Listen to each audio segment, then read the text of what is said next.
Hi friends, YouTube पर आप सभी का स्वागत है। दोस्तों, मैं फिर से आप सभी के सामने अपने चैनल इग्नू लर्नर के माध्यम से एक बहुत ही मोस्ट इम्पॉर्टेंट प्रश्न लेकर आया हूं आप सभी के सामने। और यह एक ऐसा प्रश्न है जो एग्ज़ाम के लिए काफ़ी ज़्यादा इम्पोर्टेंट है। और ऐसा इसलिए क्योंकि अब तक जितने भी प्रीवियस ईयर में इस सब्जेक्ट की परीक्षाएं हुई है उन सभी परीक्षाओं में जो है यह प्रश्न आ चुका है। और इस बार भी एग्ज़ाम में इस प्रश्न के आने की संभावनाएं काफ़ी ज़्यादा है। सो आप सभी से रिक्वेस्ट है कि आप एग्ज़ाम में जाने से पहले एक दफ़ा इस प्रश्न का आंसर आप जरूर पढ़ के जाइए। ओके, सो स्टार्ट करते हैं। और स्टार्ट करने से पहले एक आप सभी से रिक्वेस्ट है कि अगर आपने मेरे चैनल को अब तक सब्सक्राइब नहीं किया है तो आप मेरे चैनल को सब्सक्राइब कर लीजिए, क्योंकि इस चैनल पे आपके सब्जेक्ट के इंपॉर्टेंट क्वेश्चन के वीडियो सबसे पहले आपको प्रोवाइड की जाती है। और साथ ही साथ जो क्वेश्चन आंसर का जो PDF होता है आपको टेलीग्राम चैनल पर मिलता है। सो आप सभी से रिक्वेस्ट है कि आप इस चैनल से जुड़े, क्योंकि इन फ्यूचर जो है आपको काफ़ी ज़्यादा हेल्प मिलने वाला है इस चैनल से। ओके, सो स्टार्ट करते हैं और प्रश्न की ओर बढ़ते हैं। तो जो मैं अभी प्रश्न आप सभी को बताऊँगा, यह प्रश्न जो है एग्ज़ाम में कुछ पंक्तियों के अंतर्गत दी होंगी और आपको इसका संदर्भ सहित व्याख्या करना है। और यह प्रश्न जो है एग्ज़ाम में 20 नंबर का आता है। ओके, तो मैं कुछ पंक्तियों को पढ़ता हूँ और इन पंक्तियों को आप ध्यान से सुनिए, क्योंकि इनका जो है आपको संदर्भ सहित व्याख्या करना है। तो पंक्तियाँ इस प्रकार है कि हीन भय जलमीन अधीन कहाँ कछु मो अकुलानी समायने निरस्नेही को लाय कलंक निराश है कायर त्यागत प्राणे प्रीति की रीति सु क्यों समूझै जड़ मीथ के पानी परे को परमाने या मन की जू दशा घनानंद जीव की जीवनी जान ही जाने। ओके, तो यह पंक्तियां हैं और इन पंक्तियों का क्या करना है, संदर्भ सहित व्याख्या करना है। तो सबसे पहले हम लिखेंगे हेडिंग के तौर पे संदर्भ। संदर्भ के अंतर्गत आपको लिखना है कि प्रस्तुत काव्य पंक्तियाँ घनानंद के द्वारा रचित सुजान हित के चांद से लिया गया है और इसके रचयिता घनानंद जी है। प्रसंग के अंतर्गत लिखना है कि प्रस्तुत पंक्ति में कवि घनानंद जी अपने प्रेम की तुलना मीन मतलब क्या होता है, मछली। तो प्रस्तुत पंक्ति में कवि घनानंद जी अपने प्रेम की तुलना मीन के जल प्रेम के साथ करते हुए मीन के जल प्रेम को हीन कोटि का बताते हैं। अर्थात कवि घनानंद जी कहते हैं कि मछली का जल के प्रति प्रेम मेरे प्रेम की तुलना में निम्न कोटि का है, क्योंकि मछली जल से बाहर आते ही वह अपना प्राण त्याग देती है, भले ही वह जल से कितना ही प्रेम क्यों ना करती है। भला यह कोई प्रेम है जो अपने प्रेमी से थोड़ा अलग होते ही हम अपने प्राण दे दें। ओके, तो कहने का मतलब यह है कि प्रसंग में यह बताया गया है कि मछली किससे प्यार करती है, जल से। ओके, तो वह जल से जैसे ही थोड़ा देर के लिए बाहर निकलती वह क्या होती है, मर जाती है। तो कवि कहता क्या है कि मछली का जो जल के साथ प्रेम है वह मेरे प्रेम की तुलना में क्या है, हीन है, छोटा है, क्योंकि वह मछली जिससे प्रेम करती है वह उससे थोड़ा अलग होते ही वह क्या होती है, अपना प्राण त्याग देती है। लेकिन प्रेम का मतलब यह नहीं होता है। ओके, प्रेम का मतलब होता है भले ही हम जिससे प्रेम करें उससे थोड़ा सा अलग हो जाए या कुछ समय के लिए अलग हो जाए तो हमें अपना प्राण का त्यागना नहीं है। यही प्रसंग में आपको लिखना है। व्याख्या के अंतर्गत आपको लिखना है कि प्रस्तुत काव्य पंक्तियों के माध्यम से कवि घनानंद जी कहते हैं कि मछली को इस संसार और लोक में एक आदर्श प्रेमी के रूप में इसलिए माना जाता है क्योंकि मछली जैसे ही जल से निकलती है वह अपना प्राण को त्याग देती है, क्योंकि मछली का जल से बहुत प्रेम और स्नेह होता है। लेकिन प्रेमी कवि घनानंद जी इस तथ्य को स्वीकार नहीं करते हैं।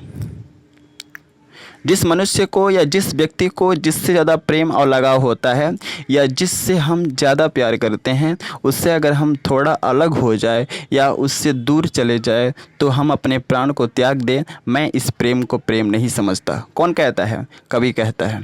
क्या कहता है कि जिस मनुष्य को या जिस व्यक्ति को जिससे ज़्यादा प्रेम और लगाव होता है या जिससे हम जो हैं ज़्यादा प्यार करते हैं उससे अगर हम थोड़ा अलग हो जाए या उससे दूर चले जाए तो हम अपने प्राण को त्याग दें, मैं इस प्रेम को प्रेम नहीं समझता हूँ। मछली जल से भले ही क्यों न ज़्यादा प्यार करती है, उससे अलग होकर के अपने प्राण दे देना यह उसकी प्रेम को नहीं दर्शाता है, बल्कि मछली जल यानी कि प्रेमी को कलंकित करती है। जल क्या है, मछली के लिए प्रेमी है। तो मछली क्या करती है, वह जल को कलंकित करती है। कब कलंकित करती है, जब वह जल से क्या होती है, अलग हो जाती है तो।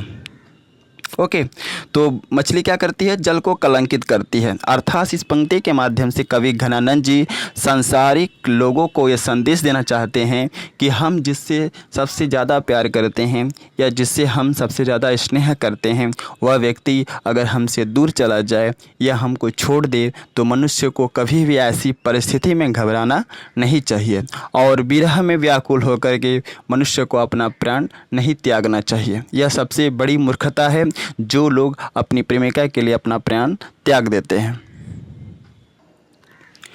अब आपको फिर से पैराग्राफ चेंज करके लिखना है कि कवि घनानंद जी कहते हैं कि जो व्यक्ति प्रेम में विरह को तड़पते हुए सहता है वही सच्चा प्रेमी होता है। कवि घनानंद जी क्या कहते हैं कि जो मनुष्य प्रेम में विरह को तड़पते हुए सहता है, ओके, वही सच्चा प्रेमी होता है, वही असली प्रेमी होता है। प्रेम में हर एक विरह को, हर एक दुख को सहने वाला प्रेमी कहता है कि मछली जल से अलग होकर अपने प्राण इसलिए त्याग देती है क्योंकि वह कायर है, उसके अंदर विरह और दुख से लड़ने की शक्ति नहीं है। साथ ही साथ कवि कहता है कि प्रेम में आशा, विश्वास और साहस की आवश्यकता पड़ती है जो मछली के पास नहीं है, इसलिए वह अपना प्राण को त्याग देती है उससे अलग होकर के। किससे अलग होकर के, जल से अलग होकर के। मनुष्य को कभी कहता है कि मनुष्य को कभी भी अपनी प्रेमिका से अलग होकर के उसके विरह में आकर के अपना प्राण नहीं त्यागना चाहिए। अगर हम ऐसा करते हैं तो हम अपनी प्रेमिका के सच्चे प्रेम का तौहीन करते हैं, अपमान करते हैं। ओके, तो आई थिंक आप लोगों को प्रसंग इन पंक्तियों का जो है व्याख्या अच्छे तरीके से समझ में आ गया होगा। तो इस तरह के प्रश्नों को सबसे पहले आपको संदर्भ के अंतर्गत लिखना है, दूसरा प्रसंग के अंतर्गत लिखना है और तीसरा व्याख्या के अंतर्गत। अब आपको अगला हेडिंग क्या देंगे, विशेष। विशेष के अंतर्गत कम से कम आपको 2-3 पॉइंट लिखना होगा क्योंकि इस तरह के प्रश्न का आंसर लिखने का एक तरीका, मैनर होता है। तो सबसे पहले आपको विशेष के अंतर्गत क्या लिखेंगे कि प्रस्तुत काव्य पंक्तियों में कवि ने अपने प्रेम की तुलना मछली के प्रेम से किया है। दूसरा नंबर पॉइंट में आपको लिखना है कि इसमें कवि ने अपने प्रेम की तुलना में मछली के प्रेम को हीन माना है। हीन मतलब क्या होता है, तुच्छ माना है, निम्न कोटि का माना है, समझ गए। तीसरा नंबर पॉइंट के अंतर्गत आपको लिखना है कि प्रस्तुत काव्य पंक्तियों में उपमा, यमक और अनुप्रास अलंकार का प्रयोग हुआ है। ओके, तो कौन कौन सा अलंकार का प्रयोग हुआ है, उपमा, यमक और अनुप्रास। फोर्थ नंबर पॉइंट के अंतर्गत आपको लिखना है कि भाषा बहुत सहज और स्वाभाविक है, साथ ही साथ चित्रात्मक भाषा का प्रयोग हुआ है। यानी कि यहाँ पर कवि ने ऐसा भाषा का प्रयोग किया है जिसका प्रतिबिंब जो है, चित्र जो है हमारे आँखों के सामने उभर करके आ जाता है। समझ गए। तो आई थिंक आप लोगों को समझ में आ गया होगा इन पंक्तियों का संदर्भ से व्याख्या।